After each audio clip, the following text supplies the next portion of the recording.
projet d'appui à la mise en œuvre d'une gestion publique efficace et transparente dans le cadre de la LOF, Loi organique relative à la loi de finances, est un projet financé par l'Union européenne à hauteur de 3,6 millions d'euros et mis en œuvre par Expertise France pour une durée de 36 mois. Il a démarré en novembre 2020. L'objectif général du projet est d'accroître l'efficacité, l'efficience et la qualité de l'action publique par la mise en œuvre d'une gestion publique plus performante et transparente.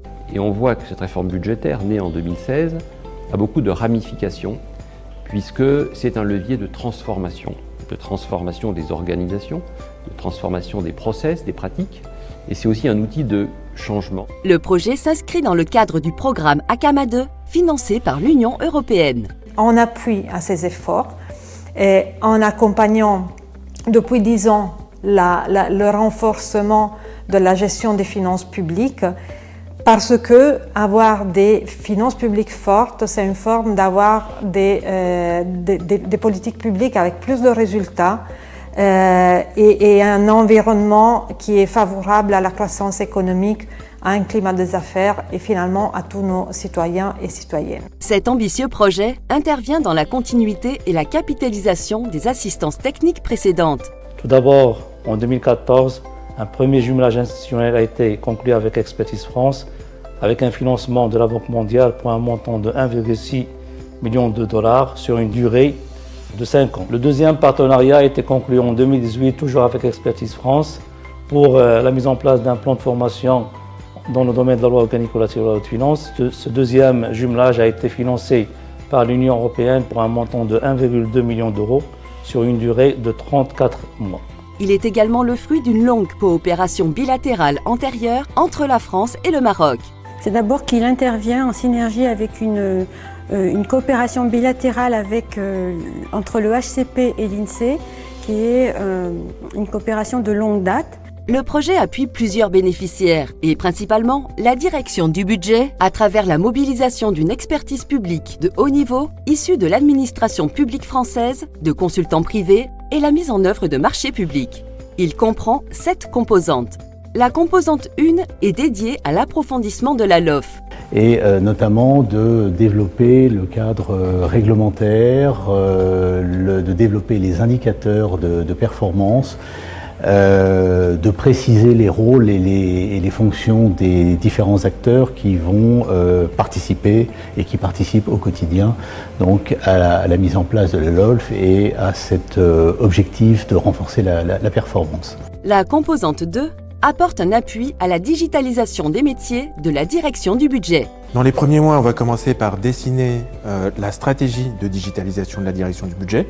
On va faire un schéma directeur de transition de la digitalisation. On se fait aider par un grand cabinet de conseil pour y parvenir. Et puis dans un deuxième temps, dans les mois et les années qui vont suivre, on sera amené à mettre en œuvre les projets qui figureront dans la feuille de route de digitalisation. Ce projet est ambitieux et stratégique pour la direction du budget. Je pense qu'on aura de beaux projets de big data, parce que la direction du budget est assise sur une mine d'or en termes de données. Ils ont 10 ans de données d'exécution budgétaire, par exemple. La mise en place d'un dispositif de formation fait l'objet d'une 3e composante. Ce plan de formation vise plusieurs objectifs. Tout d'abord, l'institutionnalisation de l'Académie de l'OF comme cadre de référence pour le renforcement et le développement des capacités dans le domaine de la loi organique relative à la loi de finances. Le second objectif est d'étendre les formations au niveau des services déconcentrés avec des formations spécifiques répondant à leurs besoins. L'effectif cible est de 800 bénéficiaires. Le troisième objectif est de développer des modèles de professionnalisation dans le domaine de la conduite de changement et de management en environnement LOF. Et le dernier objectif est de lancer des modules e-formation pour diversifier l'offre et répondre ainsi au contexte de la digitalisation. La 4e composante a pour objectif l'amélioration de la gestion et de la transparence budgétaire. Cette 4e composante est articulée autour de 2 activités. En l'occurrence, l'approfondissement de la nomenclature budgétaire des projets d'investissement, dont l'objectif est d'améliorer la lisibilité du budget. Et en deuxième lieu, donc, on trouve la 2e activité de cette composante qui est le renforcement de la transparence budgétaire. L'objectif étant d'améliorer le score du Maroc dans le cadre de l'enquête sur le budget ouvert. Les chantiers stratégiques de réorganisation du ministère des Finances et de la régionalisation avancée sont traités dans le cadre de la composante 5 qui cible 2 bénéficiaires que sont la Direction des affaires administratives générales et le Haut Commissariat au plan. L'assistance dans le domaine des statistiques comprend 3 grands axes. Il y a un premier axe qui est un renforcement de capacité aux directions régionales du HCP. Un deuxième axe qui concerne l'appui à la mise en place d'enquêtes multimodes. Et un troisième axe qui concerne les enquêtes auprès des entreprises. Elle répond à une orientation stratégique du Haut Commissariat au plan. Le premier d'entre eux, et qui est une orientation nationale, c'est la régionalisation avancée. La régionalisation avancée, effectivement, est un axe important. L'appui à la mobilisation des ressources fait l'objet d'une 6e composante, avec pour bénéficiaire la Direction générale des impôts.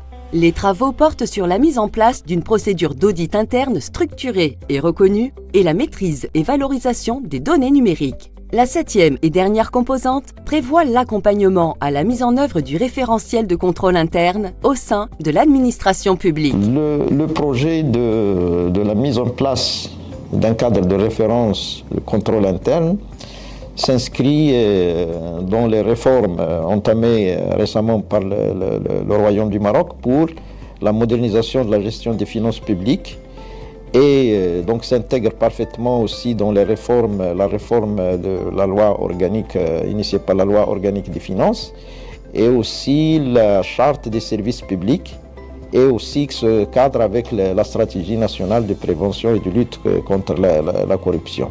Des relations de travail de qualité se sont instaurées entre les experts dans le cadre du projet. Ce sont des relations d'échange d'expérience, de confiance réciproque et on travaille beaucoup en co-construction et même en co-animation pour les sessions de formation qui se font au travers d'un binôme formateur français, formateur marocain.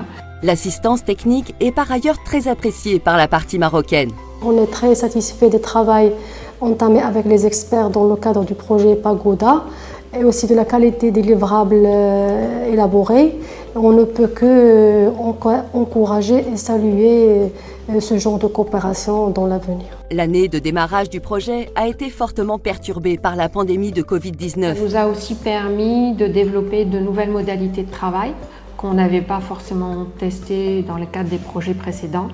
On a beaucoup fonctionné la première année au travers uniquement du distanciel, donc au travers de visioconférences. On a même fait des formations mixtes présentielles, distancielles. Par ailleurs, de nombreux résultats ont déjà été atteints. Et le Maroc est sur la bonne voie. Le vote de la loi organique en 2016, la mise en place progressive de l'ensemble des documents budgétaires, des processus nouveaux. Et nous avons comme ça devant nous 3 années de coopération pour améliorer cette gestion publique. De nombreux chantiers d'envergure restent encore à mener afin d'atteindre les objectifs assignés au projet.